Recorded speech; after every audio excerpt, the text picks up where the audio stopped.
네, 안녕하십니까. 최영수 변호사입니다. 시민참여센터 산하의 이민자 보호법률대책위원회 뉴욕 위원장으로 있습니다. 저희가 이 두 번째 시간입니다. 첫 번째 시간은 PPP라고 페이첵 프로텍션 프로그램에 대해서 간단하게 저희가 나누었는데요. 자, 그거하고 비슷한 융자 프로그램이 있습니다. 요거는 론입니다. PPP는 지원금의 성격이 더 강하고 지금 오늘 할 거는 Economic Injury Disaster Loan입니다. 그래서 이 용어에서도 보이듯이 경제적으로 피해를 본 그 재난 있을 경우에 그거를 좀 지원하는 하나의 어떤 융자금 이렇게 보시면 되겠습니다. 그래서 줄여서 영어로 EIDL이라고 이렇게 부릅니다.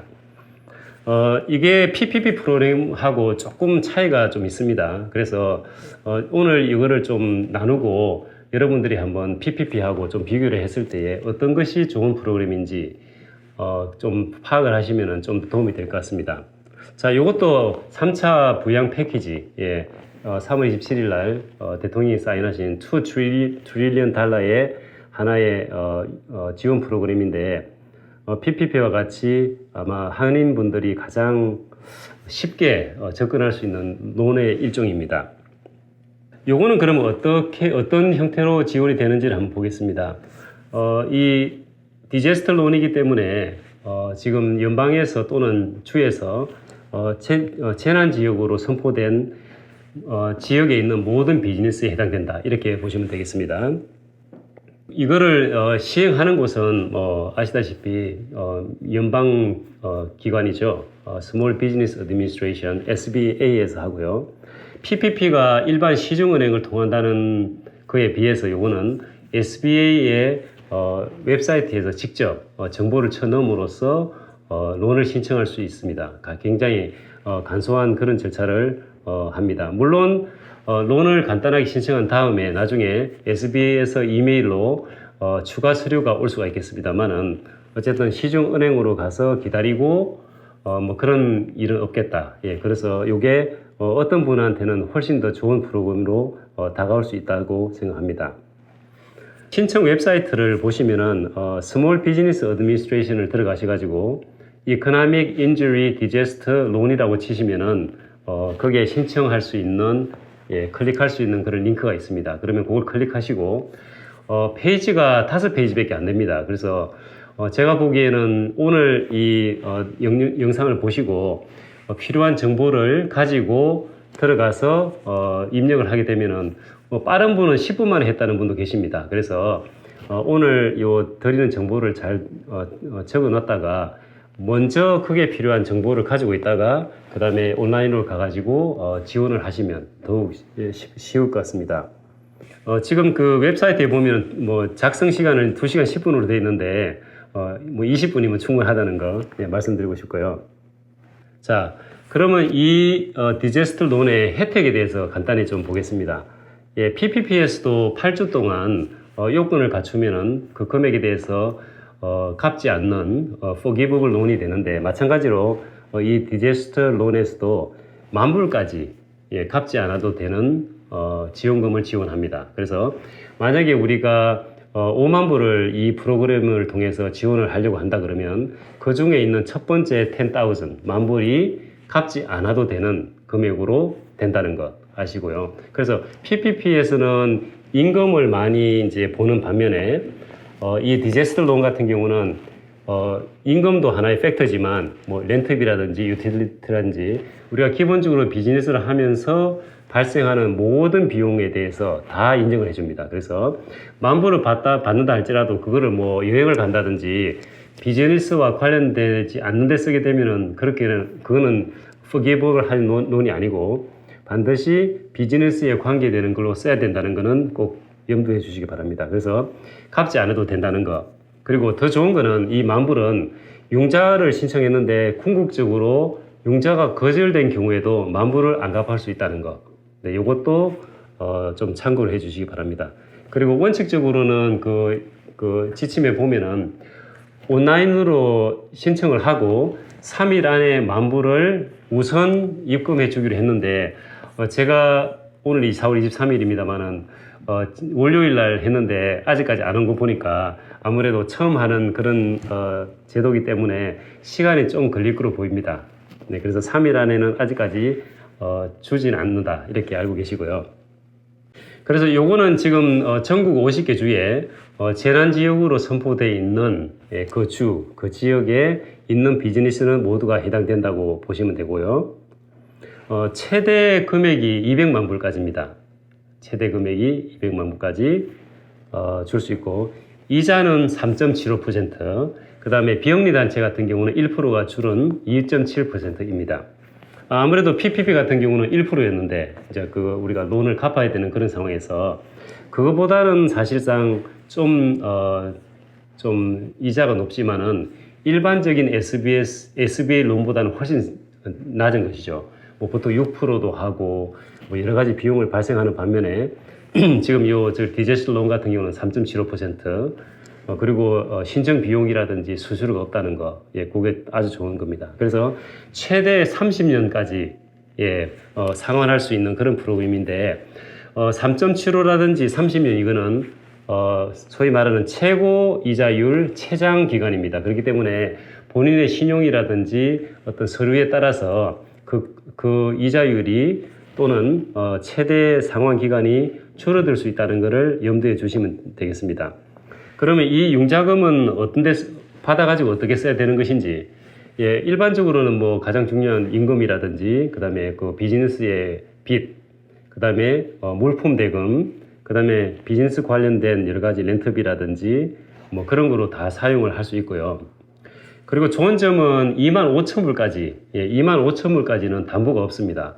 PPP 같은 경우는 200만 불도 담보가 없다고 말씀드렸는데, 이 디제스 론 같은 경우는 25,000불까지만 담보를 필요로 하지 않고 그 이상 되는 경우에는 담보가 요구할 수가 있다는 거고요. 대신에 담보로 부동산을 담보로 할 수 있다는 뭐 그런 지침도 있습니다. 그리고 좋은 점은 담보가 없다고 해서 융자를 거절할 수 없다, 이런 지침도 나와 있습니다. 그렇기 때문에 혹시 글쎄요, 25,000불 이상을 신청을 해야 되는데 담보가 없을지라도 이런 규정 때문에 받을 수도 있기 때문에 꼭 신청을 하시도록 그렇게 하시고요. 신청 비용은 하나도 없습니다. 자, 그러면 자격을 보겠습니다. 그럼 어떤 분들이 이 디제스 론에 해당이 될 것이냐?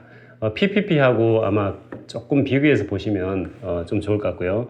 마찬가지로 이것도 스몰 비즈니스를 지원하는 거기 때문에 그 정의상 500명 이하의 비즈니스, 그게 뭐 회사가 됐든지 그 다음에 자영업자, 인디펜던트 컨트랙터, 그 다음에 정부기관이 아닌 연방에서 세금 공제를 받는 비영리 단체, 모두가 해당됩니다. 그래서 일반적으로 그 재난 지역에 있는 대부분의 스몰 비즈니스가 해당이 된다. 네, 그렇게 되고, 한 가지 조금 아셔야 되는 거는, 자, 이게 론을 신청하면서 부양료가 문제가 됩니다. 그래서 만약에 내가 자영업자인데 60일 이상 부양료, 이게 차일드 서포트라고 하는데, 그 자녀 부양료를 안 냈을 경우에는 요 자격에서 제외된다는 거. 그리고 60일 이상 차일드 서포트를 못한 사람이 비즈니스를 소유하고 있는데, 근데 그 비즈니스 소유하고 있는 것이 50%가 넘을 경우에는 그 비즈니스가 이 론에 해당이 없다는 것, 좀 아시면 좋겠습니다. 자, 그러면 이 인터넷으로 신청하는 이 디제스 론은 어떤 정보가 필요한지 한번 보겠습니다. 실제 제가 해보니까 너무 쉽습니다. 그리고 요구되는 인포메이션이 많이 적기 때문에 제가 말씀드린 것만 잘 하면은 아무런 무리 없이 한 10분 또는 20분 만에 이 신청서를 작성할 수 있을 거라 보입니다. 자, 첫 번째, 비즈니스에 관한 정보입니다. 아시다시피 이 비즈니스에 관한 거는 뉴욕이나 뉴저지처럼 재난지역으로 선포되어 있는 지역에 있으면 되고요. 그 다음에 수입 감소가 가장 키 이슈입니다. 그러니까 코로나가 오기 전에 뭐 예를 들면 100만 불을 벌었는데 코로나가 오면서 뭐 매출액이 반으로 줄었단 말이죠. 특히 뉴욕 같은 경우는 주지사께서 이센셜 비즈니스 외에는 다 문을 닫게 했습니다. 그렇기 때문에 우리의 의지와 상관없이 피해를 봤기 때문에 이런 론이 충분히 받을 수 있는 것이거든요. 그래서 매출이 많고 그러면은 피해도 더 많아지기 때문에 융자금을 많이 받는 그런 이유가 되겠습니다. 그래서 비즈니스에 대한 정보를 한번 보시면은 굉장히 쉽습니다. 이게 회사가 됐든지 자영업이 됐든지 인디펜던트 컨트랙이 됐든지 아니면 비영리 됐든지 간에 그 엔티티의 어떤 이름, 회사 이름, 주소, 전화번호, 이메일, 그 다음에 회사 같은 경우는 EIN, 연방 회사 텍스 번호, 그 다음에 자영업 같은 경우는 소셜 시큐리티 넘버가 필요하고요. 그 다음에 회사의 타입이 중요합니다. 뭐 그게 저 같은 경우 리걸 서비스라든지 그 다음에 뭐 식료품 하시는 분들은 뭐 그런 것들 이런 타입이 중요하고, 그 다음에 두 가지의 이제 조금 숫자를 쳐내야 되는데 그게 이런 겁니다.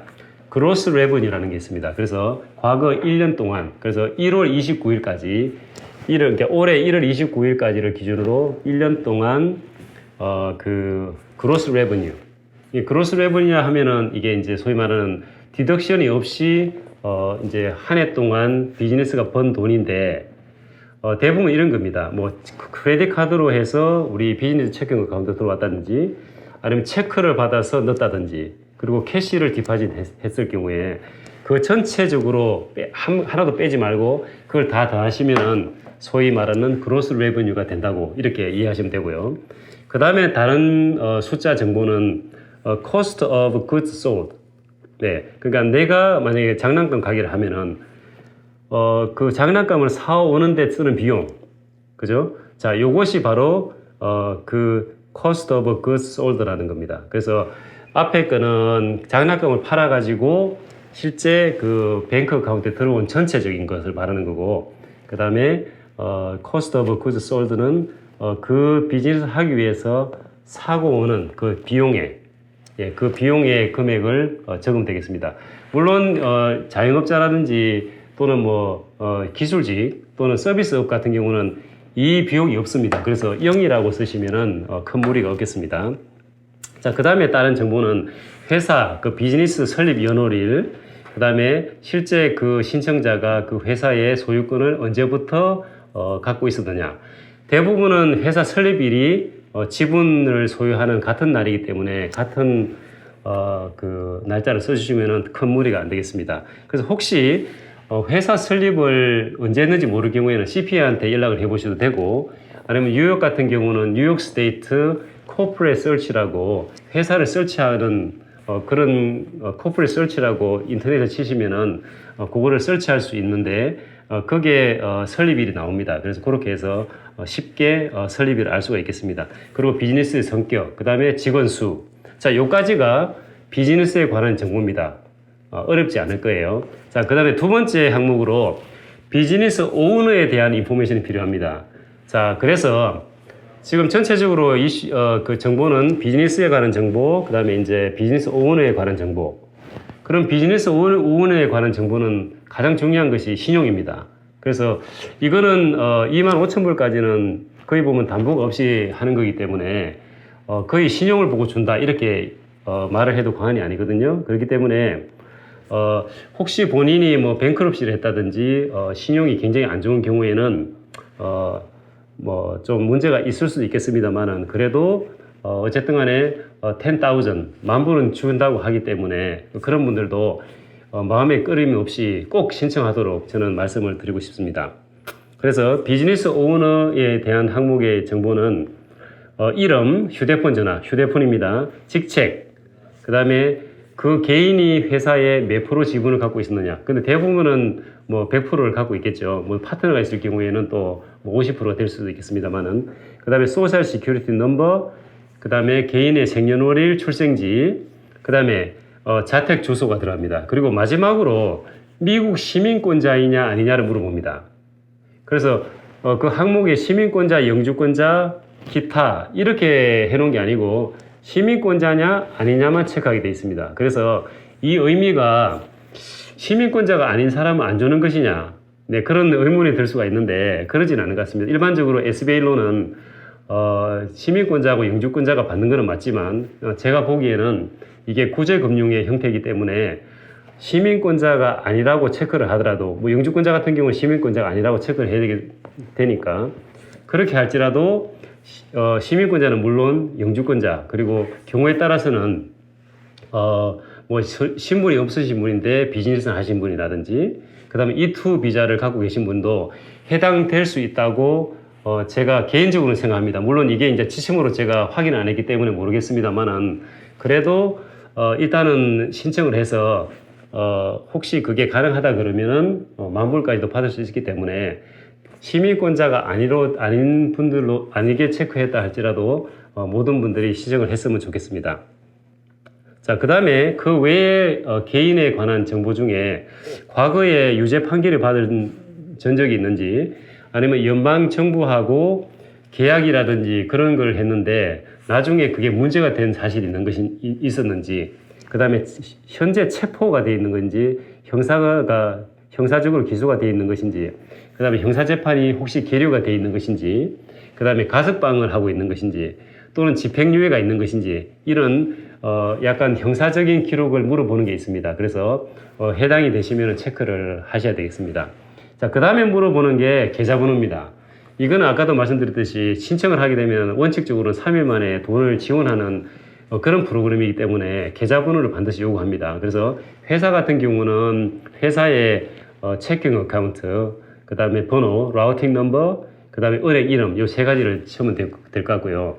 자영업 같은 경우나 인디펜던트 컨트랙트 같은 경우는 개인의 이름, 그 다음에 개인 어카운트, 그 다음에 라우팅 넘버 또는 뭐 DBA로 하실 경우에는 또 그에 맞추어서 은행 정보를 그냥 간단하게 입력만 하시면 되겠습니다. 자, 그 다음에 마지막으로 그 신청서에 10,000, 이게 만불을 받을 것이냐 하는 질문이 있습니다. 자, 무조건 체크를 하시고, 예, 하시면 되겠습니다. 어떤 분이 제가 상담을 많이 받았는데, 10,000을 받지 말라고 CPA가 어드바이스를 했다고 그래서 제가 사실 잠깐 놀랐는데, 그분이 말씀하시기로는 10,000을 신청을 하면은 융자 받는데 어렵다 이렇게 말씀을 들으셨답니다. 제가 어떤 근거 때문에 그런 거는 잘 모르겠습니다만은 제가 보기에는 순수하게 이거는 만불을 먼저 주고 도움을 주고 난 다음에 천천히 프로세싱을 해서 하겠다는 그런 취지로 융자를 주기 때문에 어떤 형태든지 간에 만불은 받는다고 꼭 눌러주시면 좋겠습니다. 왜냐하면 만불은 안 갚아도 되니까. 아까도 말씀드렸듯이 융자가 거부돼서도 갚을 의무가 없는 게 바로 이 만불입니다. 자, 그렇게 하시면 될 것 같고요. 자, 그러면은 이러한 정보를 넣어가지고 요 외의 정보는 필요 없습니다. 그래서 제가 그만 말씀드린 요 정보만 넣으면은 그 5페이지를 충분히 한 1, 20분 안에 할 수가 있는데 그걸 서밋을 하고 나면은 하기 전에 요 사실이 맞다.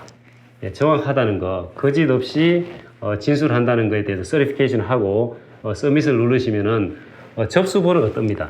예, 접수 번호는 프린트를 하든지 스크린으로 캡처를 해가지고 반드시 본인이 나중에 참조할 수 있는 자료를 남겨주셔야 됩니다. 그래서 이 서밋 해가지고 너무 좋으셔가지고 그냥 컴퓨터를 끈다든지 그러면은 이 접수 번호가 없어질 수가 있으니까 반드시 프린트를 하든지 셀폰으로 스크린 캡처를 해서 갖고 계시도록 그렇게 해주시면 되겠습니다.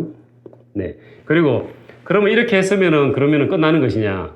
예, 일단은 만불을 받으실 거예요. 그게 3일이 됐든 일주일이 됐든 간에 받으실 것 같은데 그러고 난 다음에 SBA에서는 이메일이나 또는 SBA 오피스가 연락이 옵니다. 그래서 이제 론에 대해서 이제 얘기를 하게 됩니다. 아까 제가 설명을 할 때 론 금액이라든지 상환 기간이라든지 이자율에 대해서는 제가 한 번도 말씀을 안 드렸죠. 이 스크린에 있는 그 신청 작성할 때 맞습니다.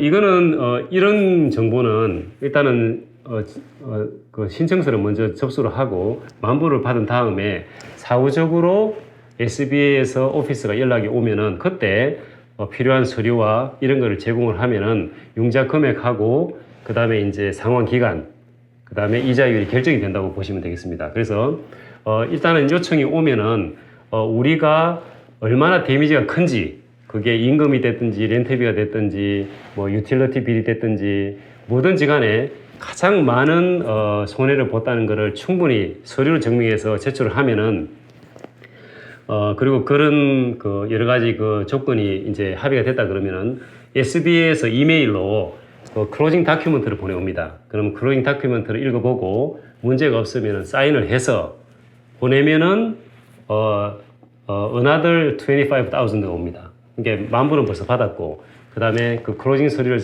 신청 다 사인해가지고 SBA로 보내게 되면은 25,000불을 추가적으로 지원합니다. 물론 2만 불 신청하신 분은 뭐 그죠? 2만 불만 오겠습니다만은, 그리고 또 뭐 그보다 더 큰 금액을 신청하신 분도 일단은 지침상으로는 25,000불이 오고, 그 다음에 순차적으로 그 나머지 상환금, 그 융자금도 온다, 이렇게 지금 안내가 되어 있습니다. 물론 이러한 절차도 조금씩 바뀔 수는 있겠습니다만은, 뭐 이런 형태로 이제 그 융자가 지원이 된다는 것을 아시면 되겠습니다.